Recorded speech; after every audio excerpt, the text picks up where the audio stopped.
সচিবালয়ে বৈষম্য বিরোধী ছাত্র আন্দোলনের সমন্বয়ক সহ শিক্ষার্থীদের ওপর নৃশংস হামলার প্রতিবাদে বিক্ষোভ সমাবেশ করেছে শিক্ষার্থীরা।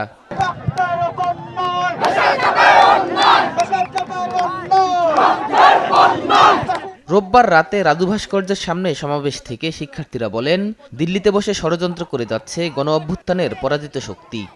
যখন মানুষ মরছে, এই আনসার লীগ তখন তামাশা করছে। তাদের দাবি মেনে নেওয়ার পরেও তারা রাজপথ অবরুদ্ধ করে রাখে, যান চলাচল বন্ধ করে তারা জনদুর্ভোগ সৃষ্টি করেছিল। সাধারণ শিক্ষার্থীরা তাদেরকে বুঝাতে গেলে তারা সাধারণ শিক্ষার্থীদের উপর বৈষম্য বিরোধী ছাত্র আন্দোলনের উপর নৃশংসভাবে হামলা চালায় এবং আমাদের অসংখ্য ভাইদেরকে তারা রক্তাক্ত করেছে। তারা এই হামলা ঘটানোর জন্যই ওত পেতে বসেছিল। তারা চেয়েছিল আমরা যেন গিয়ে সেখানে সন্ত্রাসী কায়দায় তাদের উপর হামলা করি। হামলা করলে তাদের কি লাভ হতো জানেন? দেশি বিদেশি যে গণমাধ্যম তারা আমাদেরকে সন্ত্রাসী প্রমাণ করে ছাড়তো। এই খুনি হাসিনা দিল্লিতে বসে বসে যত ষড়যন্ত্র করছে, এসব ষড়যন্ত্র বাংলাদেশের ছাত্র জনতা সফল হতে দেবে না।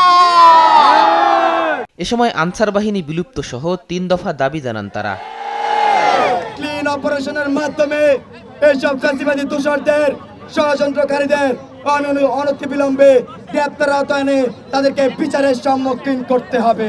যারা অধিকারের নামে ভণ্ডামি করে, সচিবালয় ব্লকেট করে, তারা ওই শকুনদের দালাল। আমার ভাইদের যারা হামলা করেছে, রক্তাক্ত করেছে, তাদের বিচার না হওয়া পর্যন্ত রাজপথ আমরা ছাড়ছি না।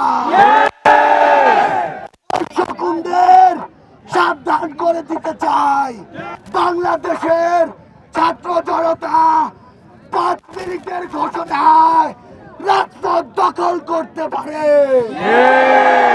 এদিকে আনসার সদস্যদের হামলায় গুরুতর আহত হয়ে ঢাকা মেডিকেলে ভর্তি হন সমন্বয়ক হাসনাত আবদুল্লাহ সহ অর্ধশতাধিক শিক্ষার্থী।